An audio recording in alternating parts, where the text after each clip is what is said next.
Tell us what have been the results. When you started circle prospecting 2.5 years ago, you started at zero and it was zero for 6 months. Since then, how have the results been for you, Wyatt? Last year I did 19 million in sales volume, which I was pretty proud of that for my second year in the business. This year so far I've closed 11 million and I have about 3 million in escrow. To me, I'm doubling my output.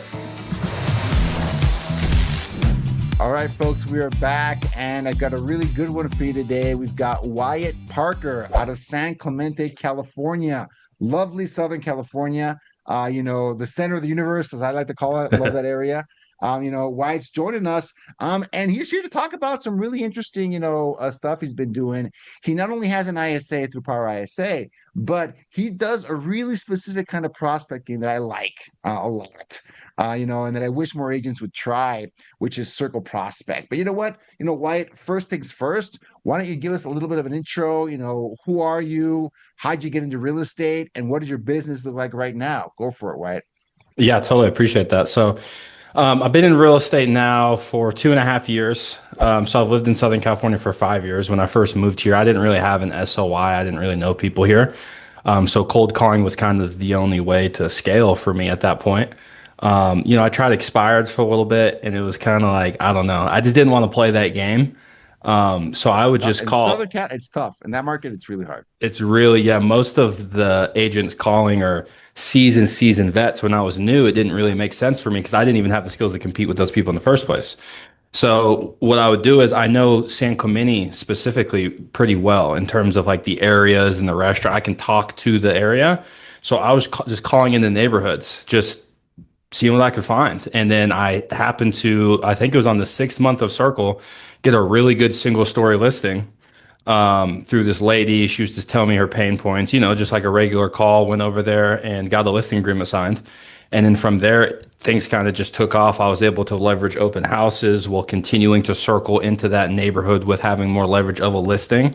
So then it kind of compounded on top of it, off of itself, and kind of has just grown my business into this kind of like local circle prospecting open house business. I love that. So yeah, and there's a lot to unpack there, right? Because so first of all, you tried expires, right? And that was, it's tough. It's hard. Yeah. Any market, it's always challenging. You're starting off the relationship off of a failure, right? Like they failed to sell their home. Probably not happy with real estate agents or their last agent or with life or with the market. They're not happy, right? So he said, hey, you know what? Let me try something different. Why circle pro? Did you hear it from somebody? Did someone recommend you do it? Like, why did you? Because I'm asking because most agents never even try it. Like, you just went to that as your next option. To be honest, like I think I'm not an analytical person at all. And I think that actually served me because I was talking to agents like, what you need to do is you need to pull turnover rates per neighborhood and you need to analyze that with like what time of season it is and what's going on with interest rates. And I was like, what if I just circle it? Because I have Mojo. I'm like, what if I just drew a circle around like 500 homes and then just started talking to people and asking the right questions? Yeah. And it worked. It's kind of crazy. It just takes patience. Cause I think you probably know this better than anybody. Real estate agents, like they want guaranteed stuff. They want like, hey, what am I getting? Yeah, I want it within one day. And that's why like pay-per-click leads and things like that are so popular. But with circle prospecting, you're spending a little more time, but what you're getting in return is less competition. And typically with these people I'm going to meet, they haven't even talked to an agent before. I'm the first one in the house. So it's much, much higher, I would say, value leads. But obviously they take longer to acquire. I got you. Totally understand that. So, and you started having success, but you mentioned 6 months in, the listings started coming. And then from there, it kind of ballooned. But you did it for 6 months. So I think agents hear that and they're like, no way. Like what? I think that number is like 10 times higher than what they would normally do. As much time as they would normally spend on any lead generation activity. So Wyatt, how did you stick with it for 6 months? And were you getting leading indicators that you were making progress? Because a lot of agents aren't going to take 6 weeks. You want them to do this for 6 months. How did you know you were on the right track? So I was getting up and through that 6-month process, I was getting leads. They just weren't leads that were turning over. It was like, hey, call me in a year, call me. And so I'm like, hey, there's something to this. So I had lagging indicators that success could be there. I just hadn't struck gold yet. And I just knew if I keep doing this, like eventually I'm going to run into someone who's thinking about it within the next, call it 2 to 3 months was my goal. Really the next quarter. And that's exactly what happened. But then after that, like I have a listing right now that I talked to them my first year of real estate, and we're in escrow with them right now. Right. So it's like now So the almost all 3 years the in. exactly. So it's like this compounding effect where if you can basically just like Yes. for a new agent, if you can just not run out of money and quit the business, like it's gonna pay off. It's a lagging indicator, whereas expireds are right now. I'm trying to get this listing on the 100%. market this week. So And it's a longer burning candle. I love that comparison, right? Because expired has that advantage that it is a Yep. hand raiser, intent to sell. Like took the pictures, put the sign, and I'm there. There's no, not as motivated. Maybe for sell by owner, maybe not. But expired is it. Like it is the Yeah. pinnacle of motivated seller that wants to sell. But on the 100%. same for the same reason, the competition's there. And you Yep. really need that skill set and that track record. If it's a Southern California, I forget what the number is, but the amount of agents per people, only I think only Crazy. Florida is higher. Like only if there's one place where it's higher, I think Southern Florida maybe, because Southern Yeah. California it's crazy. Like it's amazing the competition you guys have down there, and so it's hard to kind of separate yourself. But you bypass the competition that says, "Hey, we have this low hanging fruit that everyone's tackling, right? Let me step to the side here. Let me roll up my sleeves and prospect like old school prospect, and I'm just gonna nurture. I'm gonna play the long game." And like how many people do that? Not many. Like not not many at all. 100%, right? And what kept you going from you were talking to people, you were stacking those leads Yep. like chips at the poker table. You were stacking them, small stacks, small stacks. Suddenly, after a few months, that's not a small stack anymore, and you just knew good things were going to happen. Is where you kept having quality conversations with sellers. Absolutely. I tell people circle prospecting is a game of faith and belief. Like you have to believe it's going to pay off because there's not always an indicator. Like there's a lot of days where you hit your 20, 30, 40 contacts and you're walking away with nothing. And in your mind, you're like, today was kind of a waste in a way, but it's really not when you look back on it because those were days where you were refining the skills. Like, hey, my pattern interrupt, my objection handling. Like those are the days where you're kind of earning it and proving it to yourself. And then all of a sudden, you know what I mean? You stumble upon this lead and you've had all these failed contacts before. So then you're actually ready for the opportunity that presents itself. Like I tell people, like if you were to meet a qualified seller, your first cold call, you would fumble it because you don't have enough reps behind you. 100%. So when I met that person who was ready, I had 6 months of calls and talk time behind me to be able to actually see that opportunity through. I love that. I love that. Yeah, because that it's as simple as that. Simple, not easy, but it is as simple as having those quality conversations, right? And having I like that it's a faith-based business, right? Because you're Yeah. right. The payoff is going to be it's not like I will say this, Wyatt, a lot of expireds close months later as well. People kind of want to think that all the expires are next day. A good chunk of them are next. I say not a good chunk. A small percentage are like immediate business. Yeah. Everyone else, it's the follow-up game too. It's Yep. just harder to get in touch with them initially. Exactly. Like, And holy cow, for a you go long, meet with them and there's 10 other agents coming in as you're leaving.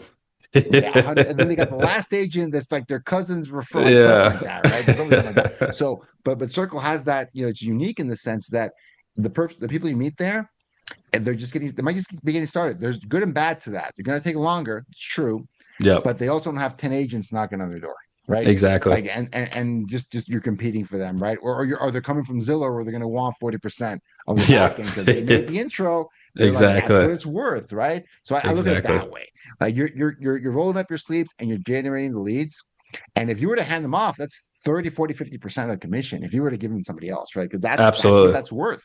Yeah. Finding the lead out of the ocean and nurturing it, collecting it, handing it off to other agent. It's a really, really valuable activity, right? So bit massive, massive. So Absolutely. I've got some other questions for you, Wyatt, because I know this. We've done a lot of circle prospecting campaigns in Southern California.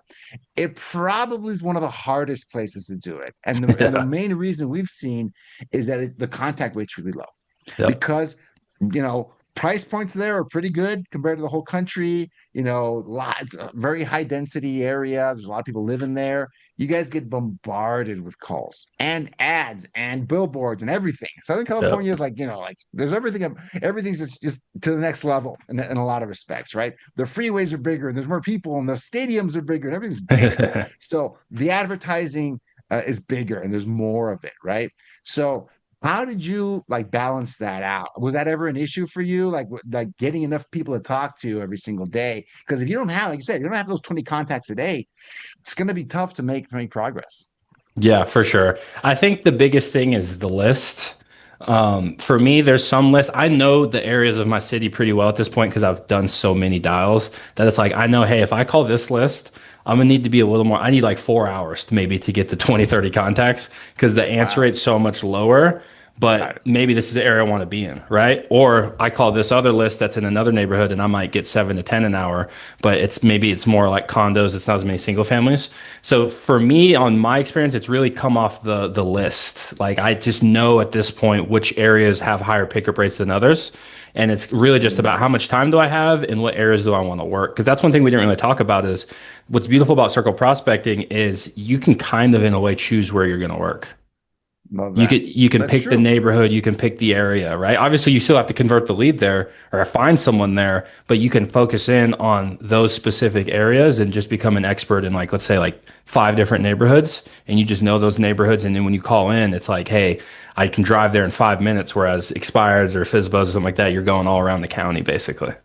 Yeah, you're right. That's a huge difference, right? You're kind of at the mercy of whatever expires, that day. And some agents will, be a little bit picky and they'll pick and choose the expires that Yeah. are like kind of close to them, but it might be like a mobile home. It might be like just not a Yeah. very desirable property. Here's the Exactly. reason it expired. Hello, right? Yeah. That plays into it as well. And let alone where the seller's at, like mentally. But it's hard to kind of pick and choose where you want to go. Circle prospect's the complete opposite, right? A complete opposite. You're in the driver's seat. You're in control. Reminds me of another one of my clients. This person was also a kind of Brandon Morenin, coaching person, and he was doing circle actually, oddly enough. And he said, you know what? He was in Raleigh, North Carolina. He had moved from the upper, northeast. He went down to North Carolina, and he's like, I don't know anybody. I got nothing to lose here. I'm going to be prospecting. I know it's going to take a while, so I might as well just choose the highest cost neighborhood I can find. So he was Exactly. circle prospecting and in Raleigh, there's not a lot of $1 million homes. Well, maybe there are now, but not back then. And he would prospect $1 million neighborhoods. And until he cracked the code, he got his first listing, like you described. One led to another, to referrals and open houses. Like it was a snowball effect, right? But he would do circle every day, at least 2 hours, right? And sometimes that wasn't super fruitful over there, but he would do at least religiously 2 hours, sometimes more if he had more time, but two Yeah. hours every day. Cause like that just works. It just works to get in touch with people and kind of get this going. So the list is really key. You saw that your contact rate would really vary depending on the list. Where do you get your list from? What's your tech stack look like to really get numbers like that? Yeah, so I've pulled from various sources. I've used the share group, I've used My Plus Leads, I've used Mojo Data. To be honest, I can't really, there's not a huge difference between the lists, in my opinion. I think, like, I get back to the analytical thing. I think a lot of analyticals are like, oh, which list, which data source? Like, just give me accurate information and I'm just going to just burn through it. Obviously, you're going to have some bad numbers every now and again, but I get lists from kind of all over and I like big lists. Like, give me 2,000 like numbers, Yeah, like, give me a whole subdivision and let me just crank on it for a little while, and then I I'll got you. I'll take a break from it. I'll switch numbers to a different whitelisted number, then I'll just crank on it again. Obviously, you filter out everyone you talk to because even if someone bought that house 3 months, or excuse me, yeah, like 3 months ago, I met a guy circle prospecting. He had just bought the house 6 months ago, and then we listed it 3 months after. So he only owned the home for 9 months. So sometimes That's you just crazy. you just fall into people. So it's like I that's got you. I rather play the game of just let me just talk to everyone. I don't really like filtering out. I'll call downsizes list sometimes. I'll call absentees. But again, some days I'm just here's 2,000 homes in a whole subdivision, and I'll just call through the whole thing. I got you. No, it's wild. It's crazy, because yeah, I mean, the volume game makes a lot of sense. And if you're getting 5 to 10 contacts an hour, like five maybe on the low end, maybe up to 10, you just want to make sure you're talking to people, right? You're keeping Yep. it. So you load these lists up into Mojo and you just crank on there. Yeah, exactly. That's a three-line dialer. I'm usually my calling sessions are anywhere from 2 to 3 hours. Right. And then I'll usually have another hour block, but that's for follow-up. So the one thing I think a lot of people who circle prospect, a mistake they make is it's really easy to get stuck in new, new, new. And you forget about, hey, what about the people that are already in my database? Like, because that's your next listing is probably already in your database when you circle prospect long 100%. enough. It's just, but you're always just focusing on, hey, let's get 50 new contacts today. But it's like you should probably get some contacts in the CRM too to drive those forward also. Yeah, moving forward, like nurture them, Exactly. follow up, right? Because it is a follow up game. And speaking of that follow up game, like tell us what have been the results, right? When you started circle prospecting 2.5 years ago, you started at zero and it was zero for 6 months. Like that's half Yep. the first, the year, right? So since then, what kind of results have you gotten from circle prospecting? I'm guessing it went from one to more because you said it snowballed, the effect went up. What would have been the result? How have the results been for you, Wyatt? Yeah, so last year I did 19 million in sales volume, which, I'd say I was pretty proud of that for my second year in the business. I'm lucky because Southern California does have higher price points. So, to hit 20, 30 million, we can do that in probably about 10 to 20 sales. Whereas other parts of the country, you might need more of like 40 to 50. But it's different because like you said, it's in my opinion, it's harder to get a deal here, but you can get bigger chunks. Correct. So Correct. this year so far, I've closed. I think I'm at 11 million, and I have about 3 million in escrow. So it's churning this year for sure. This year I've been focusing on circle, but I've also been calling a little more downsizers because I feel like now is kind of a good time to hit up downsizers. Okay. It's just a different strategy. So like I said, I like to kind of circle through different types of people and kind of just see, because again, in my opinion, high skill, low skill, if you're calling enough, you're going to find someone. And the biggest thing about circling that helped me last year was once you find someone, leveraging it. Because once you have that listing in that neighborhood, there's so many other avenues you can deploy because now you can circle prospect not only trying to find another listing, but inviting them into your open house. And then you can call, hey, we just closed. And then there's just you can door knock with a purpose. You can door knock with postcards, a just listed post. There's just so many other things you can do to leverage that circle prospect listing into another listing through also circle prospecting. So I envision it like someone swinging from like a vine to vine. It's like when I get a listing, I have to find a way to use that listing to get to the next one. And I'm just, you know what I mean? You just want to keep the 100%. momentum going. I love that. And actually leads me to the next question. Script wise, because you mentioned there's different scenarios. Like when Yeah. you're looking for listings, when you've got a listing that you have active in the neighborhood, maybe when you already sold it, what are the different scripts you use when you're calling these neighborhoods? What's that initial one? You say you don't have any listings in the area, nothing recent. What are you hitting them with when you're on that first contact? So I used to, when I was less skilled, I would just be like, hey, I have a buyer looking in your area. But now I started up with Brandon Morin and we're using more negative presumptive language now. So, hey, I get the feeling if I were to tell you, we did have there was some built up interest in this area, you'd probably say there's no way in a million years you'd ever consider selling, right? And then what you want them to do is be like, well, I wouldn't say that. And you're like, oh, you know what I mean? And then it kind of opens the conversation up. But it's not just like a the pulling technique, what we talk about, like you're trying to pull them in like every realtor does, and you get the sales resistance of like, nah, like I'm good. Because then they're just gonna lie to you. Whereas if you push them away a little bit, you're more likely to get the actual truth out of them, or just get a little nugget that you can dig into a little more. And Gotcha. that's when you kind of got a good lead. And it's like, oh, I wouldn't necessarily say that. Like, oh wow, I'm super surprised to hear that. I mean, why would you even consider leaving this awesome area? And then they San just Clemente start is the best place ever. exactly. Why on earth would you want to leave San Clemente? It's paradise. And then they start talking. It's just a little more casual way of getting the truth out of people. I don't think there's like a magical script that, helps you convert this level. I think if you can just ask the right question, there's really like three or four of them and get what you need from someone, then you should be solid in terms of a lead acquisition. I think the gold nugget is in the follow up to getting that lead into rapport, into a preview, into, you know what I mean? I got you. So that initial conversation, it's important, but the hard part is everything else that comes from that, right? So I Yeah. love that. Yeah. So that you're trying to find out if there's any interest in selling. You've got kind of like that negative presumptive language. Any other scripts you use? Like once you've got a listing in there, would you change it for like you have an open house script? You have it just listed, just sold? Yeah, so inviting people to the opens, I tell people that's the easiest call ever because you just call them like, hey, we just listed your neighbor's house on 123 Main Street. We're having an event for the neighbors this weekend. We'd love for you to stop by. We're going to have some food and some music because all you're doing is just inviting them. I'm not trying to sell anybody because I want them. Why would I try and sell them over the phone when I could just see them face to Yeah, face? You know what I mean? 100%. So that one's Yeah. easy. The what was the other one we were talking about? There's the bullseye, and then there's the oh, just Downsizing. sold. Yeah, Oh, and then just sold. Just sold. Yeah. downsizers Just listed, also. just sold. Just So listed, just sold. just sold is like I ask them, hey, could you mind helping me with something real quick? And they'll be like, yeah, what is it? Like, hey, we just sold your neighbor's house on 123 Main Street. We actually had a few people missing out that are still looking to get into the neighborhood. I mean, you wouldn't happen to know anyone. And obviously sometimes they might tell you their budget or something, but they're gonna be like, I don't really know anyone. I'm like, hey, I gotta ask. I mean, is that something you would ever consider in a million years if you got the right price? And so then it's just casually getting to the ask after telling them about the sale and about how many people were at the open house and about how many offers you had. So it's just kind of a more casual way of getting to the same thing. Hey, would you like to potentially sell if you could get the right price? So all these scripts are is just ask there it's all asking the same stuff. It's like how are we getting there to stop the sales resistance as much as possible. We want to make it as 100%. frictionless as possible.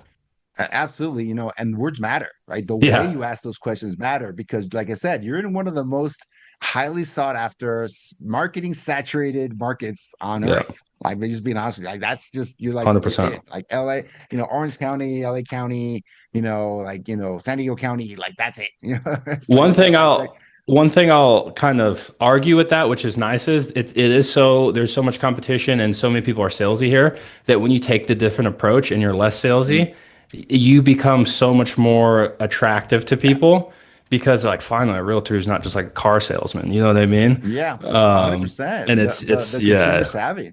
yeah The for Southern sure, California consumer is savvy, and they don't very want to be savvy. Yeah, reached that way. Like yeah, they're not going to have it, right? Like that, and then they know what they have. Like, come on, man, they're sellers. Like, and they're yeah, sellers in one of the most valuable markets on earth.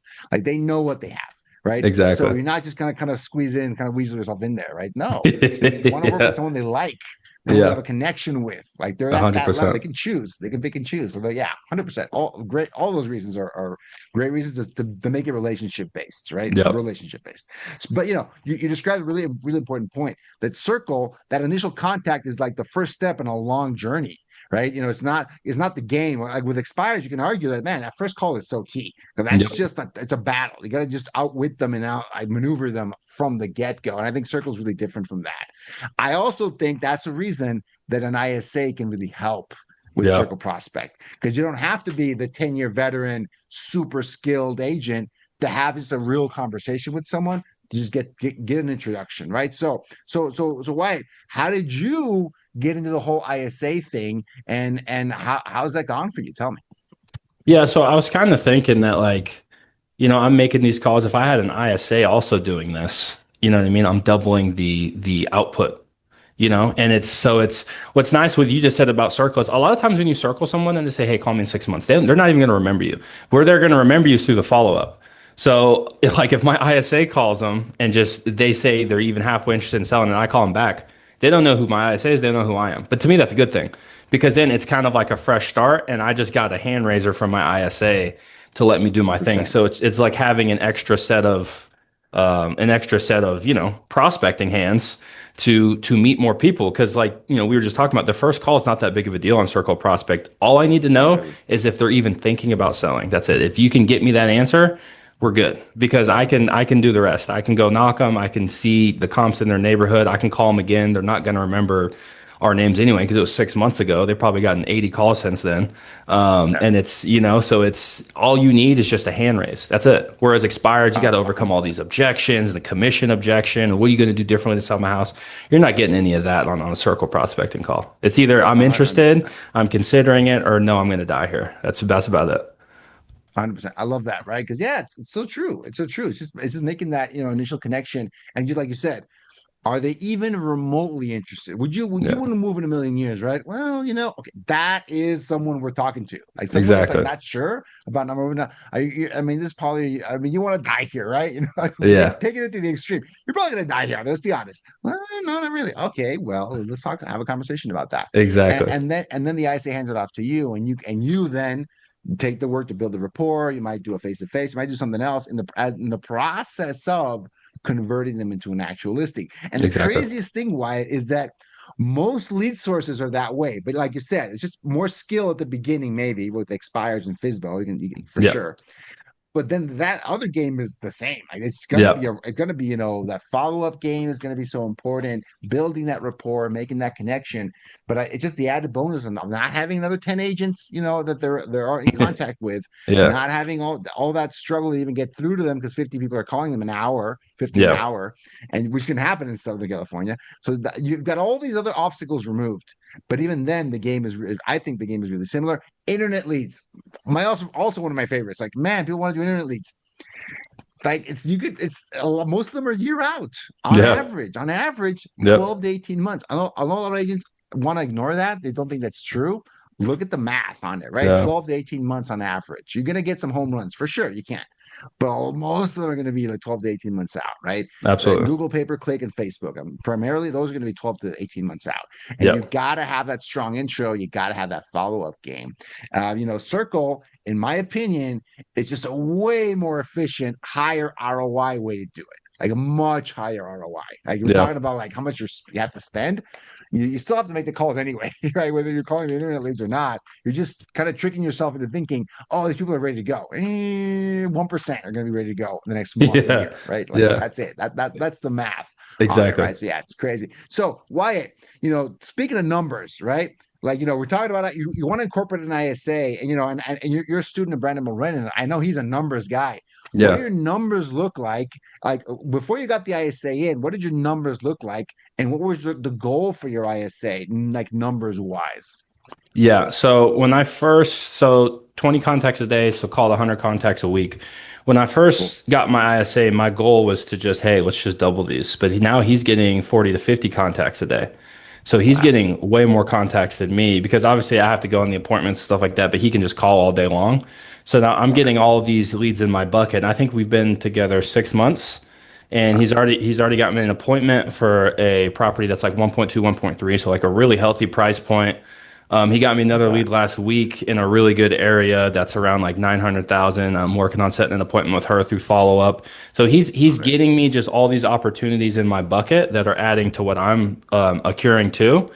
And now it's just my job to win the follow up because what's beautiful about circle prospecting is, and why I think it goes hand in hand with ISAs is, like we talked about, high skill for expireds, right? But with circle prospecting, I believe some people might disagree. You could be a 3 or 4 out of 10 skill set and still get a lead via circle prospecting, just because they it might be an old lady who's like, oh yeah, I've thought about it. It's where the skill is, in my opinion. You need to be a 7, 8, 9 out of 10 on follow up. That's how you win the business. So if the ISA doesn't need to be as highly skilled as me on the phone, he could be just say the questions, and you're gonna get leads coming in because you're making so many calls per day. It's then my job to do the hard part and to follow up and to actually convert the listing, which is, my opinion, that's the harder job to do. Yeah, 100%. That's a great way to describe it, right? Because the another way I've described it is, hey, you bring an ISA on, you help train them up and everything, and they're not going to be as good as you. I just make peace with that fact. But if they can get 70% as good as you, 50% as good as you, they're going to beat you on calls and dials every day of the week. Exactly. So take those numbers. 70% of Wyatt calling 8 hours a day. That's like pretty good, man. Having another Wyatt right next to you, right? Pretty exactly. Use the time. It definitely is. That higher skill, that harder part of it is that follow up. But I think things change when you have to make 5 or 6 phone calls instead of 300, right? Because you're only talking to the people that are showing some interest, right? You're only talking to the ones, and that can scale really well, right? That can you have 1, 2, 3. You have several people. I think one of Brandon's students has 5 full-time people. She stopped doing circle, right? She's retired. She retired from calling. I go, yeah, that's that's out there. It's a little bit out there. That's taking it to the extreme. But you have that potential. You have that potential because if you can dial in what they're receiving, you can just receive leads. Because, like you said, the high skill activity isn't that initial call. It's not. It's not. I agree with you 100%. It's not. That's why we can teach kids in Mexico to do it, because it's not like super high skilled activity. But to make it work, yeah, you need that skill and that follow up, right? But your time is better spent making those calls. Like that is the $1 million producer skill set. Yep. Talking to the hand raisers, that's hard. That is the work. That is the grind.